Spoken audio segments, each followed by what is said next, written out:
Hey guys, it's Scott with Scotty B Cards, and in this video I want to talk about what it takes to open up a card shop.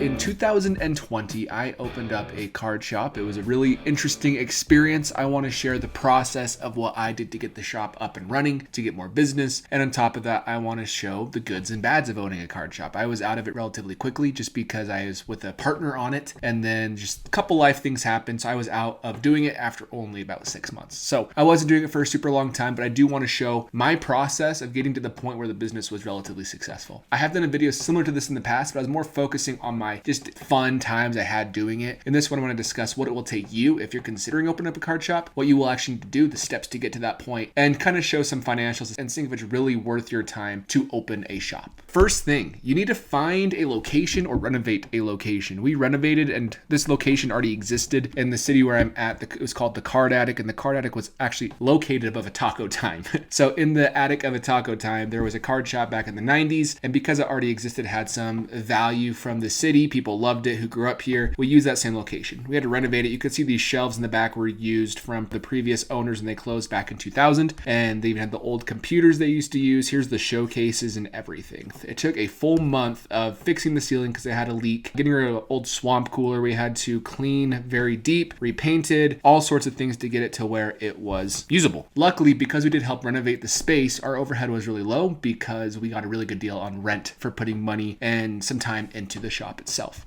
Here's the other side. It was pretty grungy, as you could tell from right here to right here, but it looked really good once we got the final paint on the wall, got the fatheads on the wall. We got everything stocked and ready to go, and we opened for business, and it was an interesting experience. Here's a different angle. We actually left this spot for the Taco Time employees to have some storage because this space was just used for storage over the last 20 years. Step 2. So after you have the location, after you have everything figured out there, which is one of the harder parts because you have to deal with getting a low enough overhead where it financially makes sense, which we'll get to in a moment. You have to have enough product and singles to actually have the shop be worthwhile. Nothing's worse than when you go to a shop and it's just bare. Yeah, you have a couple retail blasters they probably took from Walmart that they marked up to $30 instead of $20, making like 50 points of margin there. They have some overpriced singles, or they just have no singles that are really worth even looking at. No quarter boxes, no dollar boxes, nothing that is really worth your time. There's nothing worse than that. So I wanted to avoid that, and this is the best I could do. There was a shop in Idaho where I bought a lot of their inventory. Everything basically here was all purchased from that shop. All of these singles were purchased from that shop, and these singles down here were my partners. You can see some cool ones like this Otani. I think it was a second year big patch autograph, a Vlad Kaboom rookie. There's a lot of really great things at the time when we opened, back before it all exploded. But on top of that, this felt like a lot of inventory at the time. This felt like a good amount of boxes where people could come in and be really excited, and it just was not. And I got all of these for a killer deal because it was early 2020 before the boom happened. And because I got these for a good deal, I thought we were going to have such good margins. Our numbers are going to be great. But the thing is, you sell through it so fast, especially stuff like this. If it's priced relatively well, you'll sell through it. And once you do you have the ability to get those boxes at the same price? Are you able to get the boxes to actually replenish what people are buying? It all gets very complicated and very murky. But in order to start, you just need to have enough boxes and enough singles to even be worth visiting. You want to make sure that first experience they have in your store is worthwhile, because they'll never come back if it's not worthwhile. There's been times I've gone to card shops and you're excited. You drive half an hour, 45 minutes, or even a lot longer than that to the shop. And you get there and you're just like, oh, great. And you never go back again because it wasn't worth your time. So that's step 2. Make sure you have enough boxes and enough singles where they'll be happy. This gets really expensive extremely quickly, and I think a lot of people don't realize how much money needs to be set aside in order to purchase enough inventory where people aren't disappointed with what you have. Here I can show it. We actually had all of the boxes, everything in the case, only because it was easier that way than having any shelves. It looked more clean. And at the time we had plenty of single space. Plus we used the desk that I showed earlier right here to actually have dollar boxes and different types of bargain boxes as well. Get a distributor. This is one of the hardest things to do. The distributors themselves, they want you to be a part of their business, because if you're part of their business, then they're making money off of you and so forth. A lot of card shops close very quickly. They maybe last a year or two. So distributors are always looking for more people. But a distributor now is very different than back in the early 2000s, mid 2000s, even the 2010s. Everybody wants to do sports card breaks, whether it's baseball, basketball, football. But in order to do breaks, you need to get a lot of product for a really good price. And in order to do that, you have to get a distributor. And because because a lot of people don't actually have storefronts, distributors want to work with companies with storefronts. And so they require a few things from you. They will need proof of a physical location. Like I said, they don't want to sell just to new breakers only. That's the worst business model for them to do. They will charge you market rate, maybe even 5% lower, sometimes even 10% higher than what actually is going on eBay, just for a while until you can prove you are worth your time to the distributor. They want you to buy enough to prove that you can continuously buy month after month after month after month, and then they will give you the discount. It is a while until you get a discount. And a lot of the times, this can make a lot of companies go out of business because they just can't afford to pay over market price for wax. But this is how they can weed people out and see if you're serious about your business. And they did ask me for photos and proof of address. This is the photo I sent them. Really interesting because there's the taco time here, but the card addict was right here above. Proof of address, I just made the business address with Google and everything made sense because you could look up the card addict and it existed online. After a while, like I said, you can get great rates at the distributor. This is the only way your business will really be successful. For a time, like I did, you can get lucky by buying boxes online from other distributors, other card shops at a better price, and then marking it up 10%. That's doable, but 10% margins aren't really going to cut it for you. So this distributor is extremely important to have a shop that functions. None of this is new, but I just want to let you know if your big main plan is to get a distributor right away, so that way you can start making money right away, it's just not going to happen that way. They want you to prove your worth for probably 3 to 6 months. Expect a slow start. This is something that people also don't consider. When you first open, it's going to take time. Unless you already have an established social media presence, you can post on your social media where you are and you're able to broadcast, advertise there for free. Expect a slow start. People actually search, Google, find you, drive to you, all these different things. It will take time. Word of mouth is extremely important, and that's why you have to be very friendly to people. You want to be a good business, good prices, and so forth. People will take a while to find you. Just like I said, it's going to take time, and the first month or so, you're going to be really sweating bullets because you probably aren't going to be selling enough to really cover your overhead, which is exactly why you need to have some money in the bank to cover the first few months when you start. If you have any marketing budget, use it wisely. This is like, if you want to do paid search, people are searching sports cards, then it pulls up your shop to the top in your area if you want to do paid search for a certain demographic and a certain area code and so forth. And that's a better way to use your money than, say, a newspaper. A newspaper might not be good because not as many people will see it as people used to use a newspaper. And on top of that, it might not be your exact target audience if you're looking for. Not a lot of sports card people are directly looking at the paper. There might be some people who collected it when they were kids and they will see that and come in, but it won't be very many. So using like the paid targeted search or even using other methods of marketing is important because it will go quickly. Speaking of a newspaper, sometimes I'll run a story for free about your business because it is a very nostalgic thing and is very interesting and fun for people to go to a card shop and relive their childhood again. So that's something I've seen other companies and card shops do. Spread the word through your own channels. This is social media. Use all the free tools you can. I recommend building a social media platform of some kind, whether it's Twitter or Instagram or Blowout, whatever you want to do. Make sure you have a lot of people who follow you, know who you are, and they'll support you heavily as you do this because they want you to be successful. A lot of us, including myself, want to open card shops, and it's nice when we have that moral support and the community support behind us, and they'll make sure to come to your shop if they're in the local area or even buy things through you online through these own channels that you make yourself. Host trade nights. Do things in order to get the word out there where you can just post online and people can Google it and find it, or they can spread the word to others through social media. These trade nights will get people into your shop, see it's a fun environment, see you're a good person, and they'll be coming back for more. Expect long weekends. That was probably the worst thing. Now, step number 5, weekends are the best time to get people in the shop because people can't come to the shop 9 to 5 because they have jobs. And so they come in after 5 if you want to stay open a little bit later, or they come in on the weekend or on holidays when they're able to do this type of thing, especially if you can't have employees to be there for you. If you don't want to pay for them yet because it is expensive on your overhead, then you want to make sure you're there when your audience can also be there. And that's where consistency is key. You want to make sure that you're consistently open to your store hours or saying online, because nothing's worse than when someone does drive a long distance to your shop and you're closed and there's no way to contact you because you're on a trip. So whether you have yourself there or someone you trust there to cover for you. So things that were not fun about opening a card shop, I'll go through these really quickly. Not being able to afford employees. This was tough because you don't have enough money for the first while to justify paying someone to be there instead of you. It's going to take probably a year or maybe never that you're able to afford this. So this becomes a full-time job. If you're able to work there remotely, that's totally fine. That's not a luxury everybody has, and that's where not being able to afford an employee can be hard. People wanted to get everything cheap, just how you sell online. Tons of lowball offers happen in card shops. They will say, hey, how about this? And it's just a waste of your time, which you have to ask for deals as someone going into a shop. I'm not saying that's bad, but that is frustrating.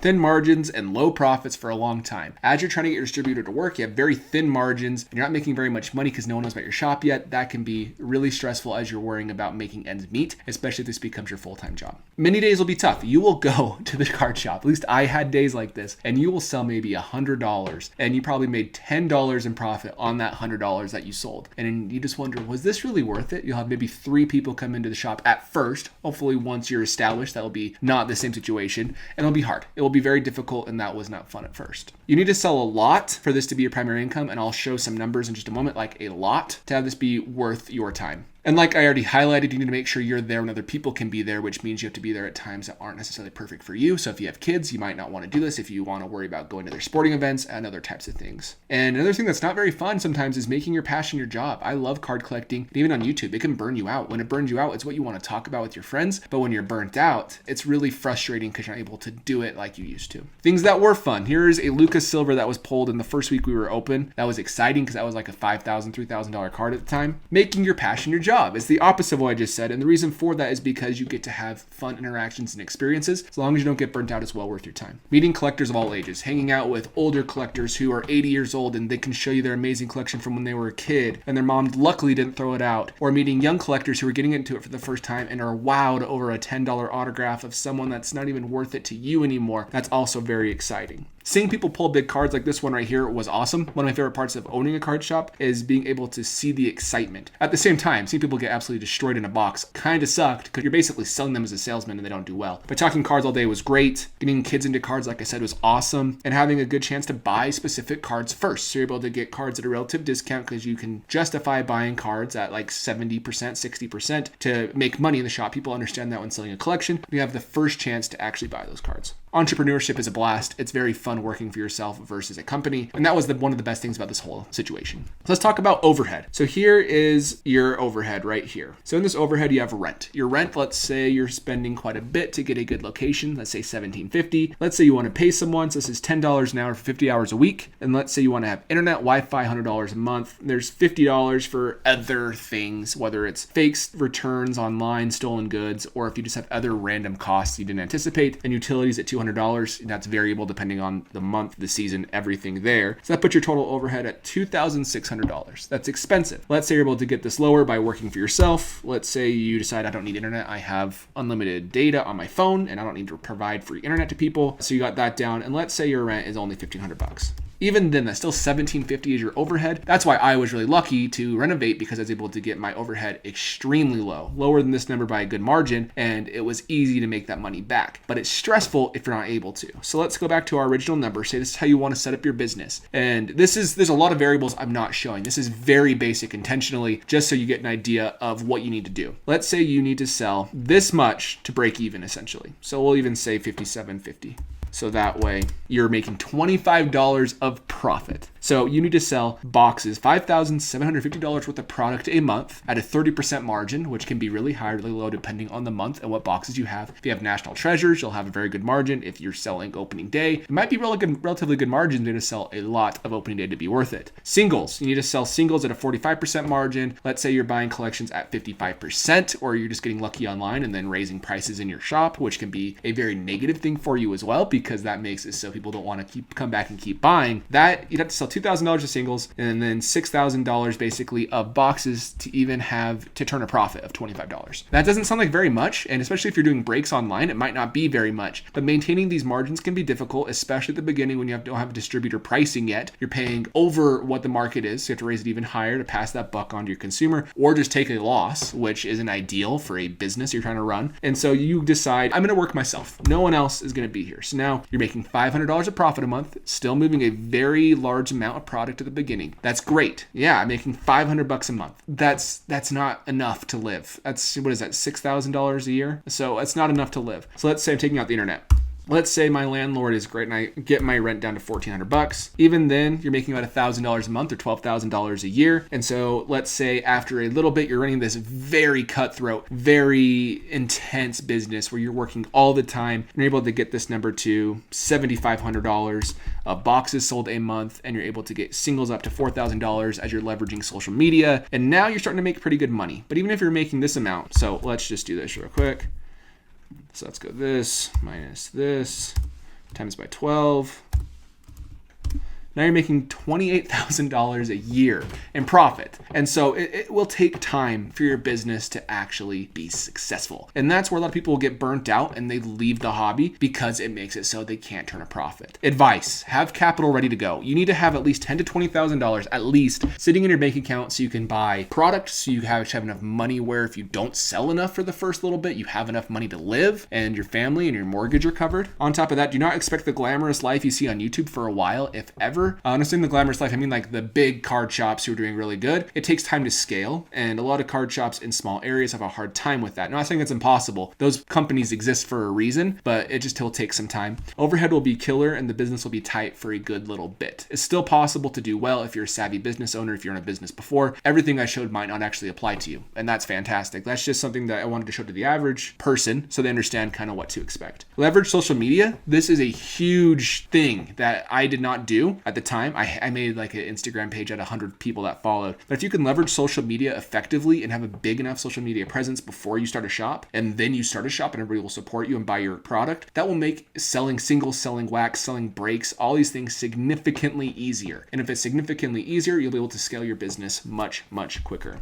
Do not overcharge. This is hard as an actual advice because you want to overcharge since you want to make sure you're making money. But wear the early margins with the badge of honor. Make regular people because in the long run, it'll be worth your while as those regulars come back time and time again. Keep strong records and pay your taxes so you don't get audited and go to jail over your $28,000 because you can't prove what you sold when and what your base cost was. And then want you to pay taxes on what you shouldn't be paying taxes on. And you want to have clear communication so people don't travel to your store when it isn't open or not available at the correct time. Should you open one? This is from Alpha Investments. Rudy from Alpha Investments. He's great. He does Magic the Gathering, but has a lot of videos similar to this. 70% of shops, according to him, do not make it past the first year. He got that information from his distributor. That sucks. That sucks because a lot of people's hopes and dreams can die that first year. Do not expect to make a very strong profit where you're being able to be this your primary income for at least a year, I would just say, and maybe even longer. And so if you're able to take these risks after the couple years, maybe a year, if you're able to have enough experience, you'll be able to turn this into a full-time job, and that's when it's really worth it. But just know it will take time and it is difficult, but nothing that is worth it has ever really been that easy unless you're lucky. And so work hard and you'll be able to pull it out of your hat. But if this all sounds not necessarily fun for you, I understand. It was great doing it. Some of the most fun I ever had was working in a card shop. Honestly, it was a blast. And I had to go back to my day job, which I was happy to do. It led me to YouTube. I would not have done YouTube if I wouldn't have had that experience because I still wanted to have an outlet for the hobby. So it does take you to good places. You meet great people. So just know it's really hard to cover your overhead and it will take time, and you want to make sure you get as low of overhead and rent as possible. And you might sacrifice a very good location where you might have more people coming into your shop and knowing about you because you can't pay for rent in that location. So my advice, do your own cost analysis, look in your area, see if it's worth it. And if it is, have fun. And if it's not, I understand completely. And if you want to make a YouTube channel to have your creative outlet done, I don't blame you. That's what I did and I love it. Other than that, thank you for watching, guys. Let me know in the comments below if you are going to try it in the future, what your thoughts are, and I'll catch you in the next video. See ya.